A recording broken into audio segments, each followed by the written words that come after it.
Hey everybody, it's Justin here. Just finished up week 31 of 52 Kinds of Love, and here's how it went. So the week was dedicated to my parents, and there's a little jar with the cent sign on there because when I was in middle school, my parents wanted to take me and my brother and my sister to Disney World, and we really didn't have the funds at the time to do that, so they decided that they were just going to make a jar and put money in it whenever they could. Whenever my dad got home from work, or when my mom went to the grocery store and she got the receipt at the bottom that said, "You saved $7.23. She would take $7.23 and put it in the jar. And we would throw change in there after, we bought something from a gas station or baseball cards or something like that so we could contribute. And I feel like we were a part of that. So I don't know how long that took. I should have asked my parents this week. I just remember it being over a year, and that's how we went to Disney World. And the thing that I'm most blessed about what my parents did is that they always gave me and my siblings experiences. While we may not have gone on the most luxurious vacations, we always did go on trips, and we went camping, or we went to Michigan and the sand dunes, and in New York and Pennsylvania and the close states to Ohio that we could afford.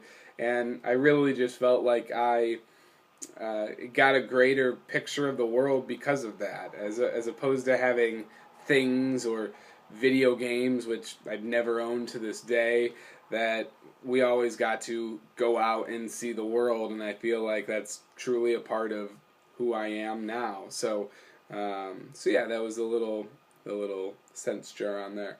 So after talking to my parents, I realized my dad was going to Lollapalooza this week. Tired because I just hung out with him. I'll tell you that in a little bit. My dad was going to Lollapalooza, and I know my dad doesn't know all the bands at Lollapalooza, so I made him a CD. And I also made him a little schedule as to what would be the bands that I would go see if I was going to Lollapalooza. And at the end of each of that schedule, over to the side, it said CD, and there was a little column, and it said 1, 2, 3, 4, 5, 6. And what I did is I made a CD that had songs by all the bands that I would go see at Lollapalooza. So when he was driving to Chicago, he could pop in the CD, see which song he liked, match it up to the band, know which stage they were on, which day they played. Boom. Tried to set it all up for him so he could experience some of my favorites. And he definitely did. And I was just talking to him tonight about the experience, so that was pretty cool. I also made my mom some CDs, and my mom is a runner, and this is her little MP3 player. It's really just this. So I'm loading music on there, in the process of doing that right now, so she will have some up-to-date running music. So gave each of them a little bit of music.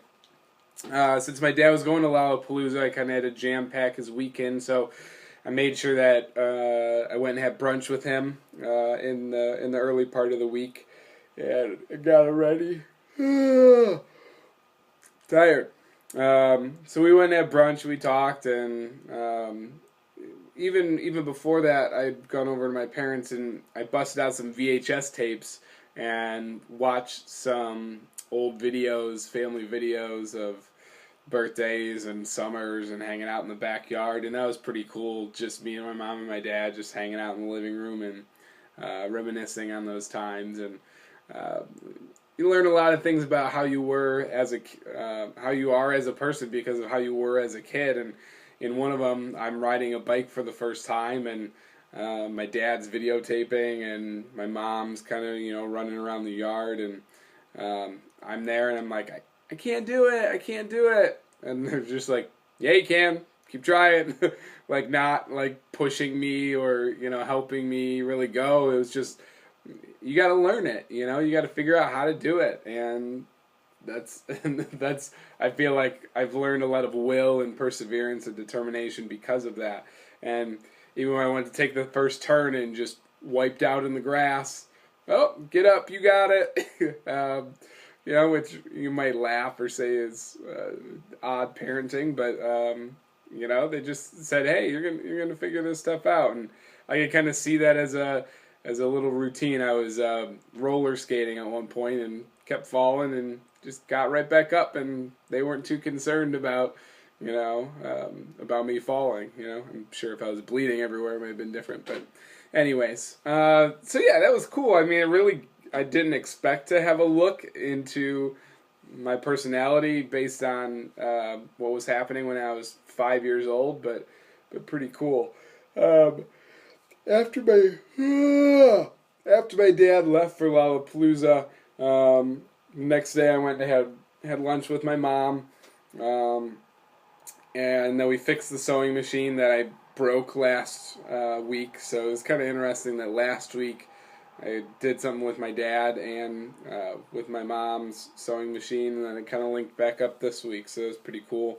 On Saturday I went to a family party with my mom, got to hang out, made my mom take selfies.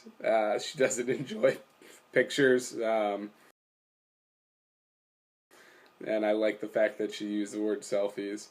And then kind of the coolest thing was, after my dad got back from Lollapalooza, I had been brewing this idea all week. There's this invention that's for Frisbee players. It's like a 6-gallon bucket, and really it's nothing fancy, but there's a pad on like a foam pad that's on the lid, and there's like a clipped strap, so you can toss over your shoulder, and you're just supposed to toss your cleats and your Frisbees in there, so it's waterproof and it doesn't get rained on. So I was like, you know what, I think I'm going to go buy a 6-gallon bucket, some screws, that strap, a pad. Me and my dad are going to make it. We're going to do a project, because I can't remember the last time me and my dad did any hands-on kind of project thing like that. So that was my idea. I was looking around, couldn't find a 6-gallon bucket. I was talking to my dad about the idea, kind of just like brewing, and let's put it into his head and see what he thinks. And he goes, "Oh, I have this cooler that I think I got something that'll work." So we got one of those like 10-gallon coolers where you mix it right in, and then we just started looking around the house, like, what can we do? Can we put something in there that would that we could still put ice in the bottom, or use it as a cooler? So we brainstormed. We got some styrofoam that we like wedged halfway down. We cut a circle in it so you could reach in and grab a couple different water bottles that might be there, and then you would put Frisbees on top of that empty hole, and then you could stack Frisbees in there, or cleats, or jerseys, or whatever. So it won't be a cooler that I can like pour spout, get the water out or anything, but I can put ice in the bottom and put water bottles. Anyway, long story short, you guys don't care about that. The coolest part was that my dad and I got to do this hands-on project, and we kept brainstorming new ideas. I definitely get my artsy side from my dad, the creative bone, and we just started coming up with all these ideas. As how should we separate it? What should hold it up? Should it be portable? Should it be permanent in there? Can you take it out? How are we going to clean it? And what can we put on the lid to make it more sturdy, so I could also sit on the lid, so now I don't have to bring a chair to the games.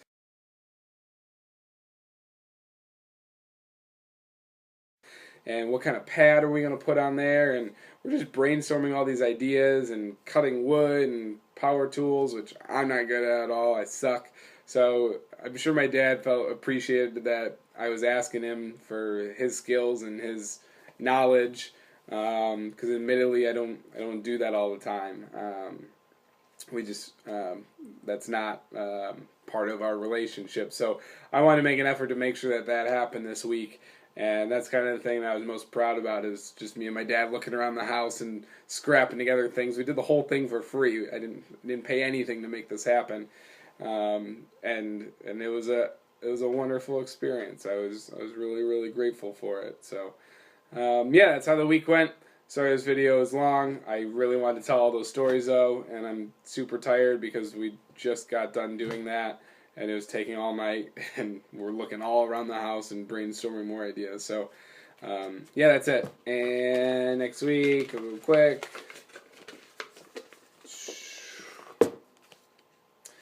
dedicate this week to the ski club. So check in next week to see who the ski club is, why there's a snowboard on there for ski club, and how it goes. Bye. Peace. 52 kinds of love.